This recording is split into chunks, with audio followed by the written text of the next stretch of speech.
ప్రజా సమస్యల పరిష్కారానికి రాష్ట్ర ప్రభుత్వం నిర్వహిస్తున్న స్పందన వేదికను నెల్లూరు నగర కార్పొరేషన్ కార్యాలయంలో డాక్టర్ ఏపీజే అబ్దుల్ కలాం సమావేశ మందిరంలో సోమవారం నిర్వహించారు. అదనపు కమిషనర్ శర్మదా పాల్గొని అర్జీదారుల నుంచి వినతి పత్రాలు స్వీకరించారు.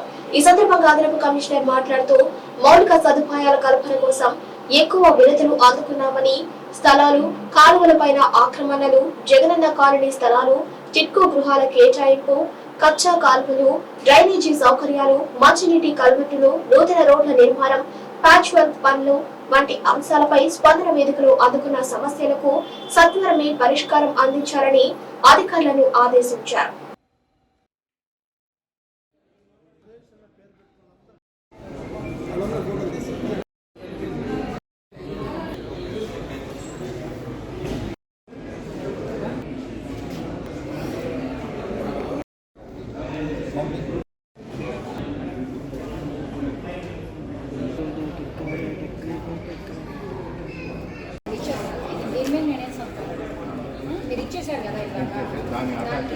నెల్లూరు మున్సిపల్ కార్పొరేషన్ పరిధిలో ప్రతి సోమవారం ఉదయం 10 గంటల నుంచి 1 గంట వరకు జరిగే స్పందన కార్యక్రమంలో ఈరోజు ఇప్పటి వరకు సుమారుగా 30 మంది ప్రజల నుంచి ఫిర్యాదులను సేకరించడం అనేటువంటిది జరిగింది.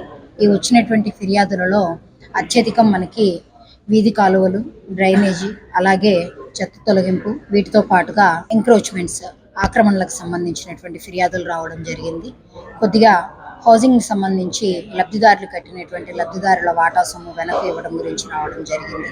వీటన్నిటి మీద కూడా సంబంధిత విభాగాధిపతులందరినీ క్షేత్రస్థాయిలోకి వెళ్లి పర్యవేక్షించి అక్కడ ఉండేటువంటి సమస్యను పరిశీలించి లబ్ధిదారులందరికీ కూడాను గ్రీవెన్స్ ఎవరైతే రైజ్ చేస్తున్నారో ఫిర్యాదుదారులు వాళ్ళందరికీ కూడాను సక్రమంగా ఫిర్యాదును పరిష్కరించి వాళ్ళ దగ్గర నుంచి సాటిస్ఫాక్షన్ ఎండార్స్మెంట్ రిపోర్టును తీసుకున్న తర్వాత మాత్రమే స్పందన ఫిర్యాదులను క్లోజ్ చేయవలసిందిగా విభాగాధిపతుల్ని ఆదేశించడం జరిగింది.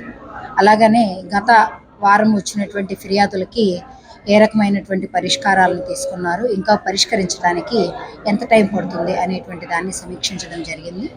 ఈ స్పందన వేదికని నగర ప్రజలందరూ కూడా వినియోగించుకొని వారికి పౌర సేవల విషయంలో ఉన్నటువంటి ఇబ్బందుల్ని తొలగించుకోవాల్సిందిగా కోరుతున్నాను.